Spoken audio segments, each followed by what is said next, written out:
ಹೊತ್ಕೊಂಡು ಹೋಗ್ತಾರ ನನ್ನ 4 ಮಂದಿ ಹೆಗಲ ಮೇಲೆ. ನೀ ತಪ್ಪು ತಿಳಿಬೇಡಲೇ ರಂಗ. ಸುತ್ತ ತಳ್ಳಿಗೆ ನಾನೇ ಫೇಮಸ್ ಡಾಕ್ಟ್ರು. ಅಲ್ಲ ನಿನ್ನ ಬರ್ತೀನಿ ಗುಳಿಗೆ ಹಿಡ್ಕೊಂಡು ತೊಟ್ಟ್ಯಾಗ ಬಿದ್ದಿರೋ ಇಂಜೆಕ್ಷನ್ ಚೂಜಿ ಮಾಡ್ಕೊಂಡು ಬರ್ತೀಯಲ್ಲ, ಯಾರು ಕಳಿಸ್ಯಾರ ನಿನ್ನ ಈ ಕೆಲ್ಸಕ್ಕ ಪದವಿಗ? ಯಾರು ಕಳಿಸ್ಯಾರ? ನೀ ಮಾತಾಡದಷ್ಟು ಸುಲಭ ಅಲ್ಲಲೇ ರಂಗ. ಮೊನ್ನೆ ತಾನೇ ಜಗಳೂರಲ್ಲಿ ಎಲ್ಲಾ ಡಾಕ್ಟರ್ ಮೀಟಿಂಗ್ ಕರೆಸಿದ್ರು. ಎಲ್ಲಾರು ನಾನು ಮಾಡೋ ಹೊಡೆತಕ್ಕ ಶಿವಪ್ರಕಾಶ ಆಸ್ಪತ್ರೆಯಲ್ಲಿರೋ ನರ್ಸುಗಳೆಲ್ಲ ಹಂಗೆ ತಂಗಾಗಿ ಹೋಗ್ಬಿಟ್ರು ನೋಡಲ್ಲ. ಅಷ್ಟೇ ಅಲ್ಲಲೇ ರಂಗ, ಅಷ್ಟೇ ಅಲ್ಲ ಮತ್ತೇನು?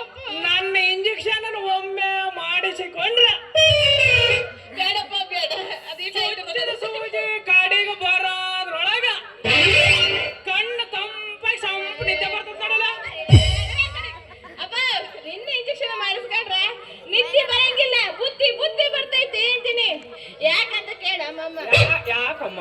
ಯಾಕಂದ್ರೆ ಮೊನ್ನೆ ತಾನೇ ಅದ್ ಯಾವ್ದೋ 4 ಮಂದಿಗೆ ಇಂಜೆಕ್ಷನ್ ಮಾಡಿ ಮನಸ್ಸು ಬಂದಿಲ್ಲ ಸುಡುಗಾಡ್ನಾಗ ಮಲಗಿಸಿನಂತ ಯಾವ ಬಾಯಲ್ಲ ಮಾತಾಡ್ತೀನಿ ರಂಗ. ನಿನಗೆ ನನ್ನ ಮೇಲೆ ವಿಶ್ವಾಸ ಇರ್ಲಿಕ್ಕ ಒಮ್ಮೆ ನಿನ್ನ ಕೈ ನನ್ನ ಕೈಯ ಕೊಟ್ಟು ನೋಡು. 10 ಸೆಕೆಂಡ್ ಚುಚ್ಚ ಮೆತ್ತಿನ ಜಾಗ ನೋಡಿ ಚುಚ್ಚ ಬಿಡ್ತೀನಿ ನೋಡಲ್ಲ.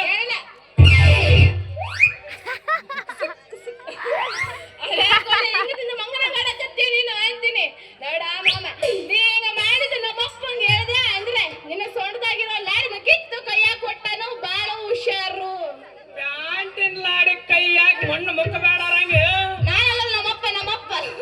ಯಾಕಂದ್ರ ಯಾಕ ನನ್ನ ಇಂಜೆಕ್ಷನ್ ಅಂದ್ರೆ ನಿಮ್ಮಪ್ಪ ಕೂಡ ಬಾಯಿ ಚಪ್ಪರಿಸ್ತಾನೆ ಅಂದಾಗ ನಿಮ್ಮಪ್ಪ ಹೊಡಿತಾನ. ಹೊಡೆದೇ ಬಿಡ್ತಾನ. ದಾರ್ಯಾಗ ಹೂ ಮರ್ಕೊಂಡು ಹೋಗೋ ಹುಡುಗಿನ ಕೆಡವಿದ್ರ ಸುಮ್ಮನೆ ಬಿಡ್ತಾನೆ ನಮ್ಮಪ್ಪ. ನಿನ್ನ ಡಕೋಟ ಇಂಜೆಕ್ಷನ್ ನಿನಗ ಚುಚ್ಚಿ ಕಳಿಸ್ತಾನ.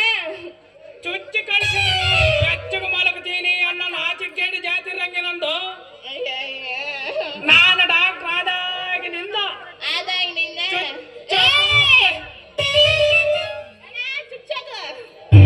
ಚುಚ್ಚಕ್ಕೂ ಗಟ್ಟೆ ಚುಚ್ಚಿಸ್ಕೊಳ್ಳಕ್ಕೂ ಗಟ್ಟೆ. ಒಟ್ನಲ್ಲ ಜನರ ರಕ್ಷಣೆ ಮಾಡೋದೇ ನನ್ನ ಕೆಲಸ ನೋಡಲ್ಲ. ಎಷ್ಟು ಹುಡುಗರು ನಾಚಿಕೆಳ್ಳಂಗ್ ಮಾತಾಡ್ತೇನ. ನಿಂದು ಒಂದ್ ಜನ್ಮಾನ ಅಲ್ಲ, ಯಾರು ಬಾಗಲಕೋಟೆ ಬಸ್ ಸ್ಟ್ಯಾಂಡಾಗಿರೋ ಮಂಗನ ನೀನು ಅಂತೀನಿ. ಲೇ ರಂಗ, ನೀನ್ ನಾನು ಹೊಗಳಿದ್ರು ಪರವಾಗಿಲ್ಲ. ಈಗ ನೀನ್ ನನ್ನ ಜೊತೆಗೆ ಆಡಬೇಕಷ್ಟೇ. ಎಲ್ಲ ಆಡೋ ಮತ್ತ ಬಂದೋರ್ದಲ್ಲಿ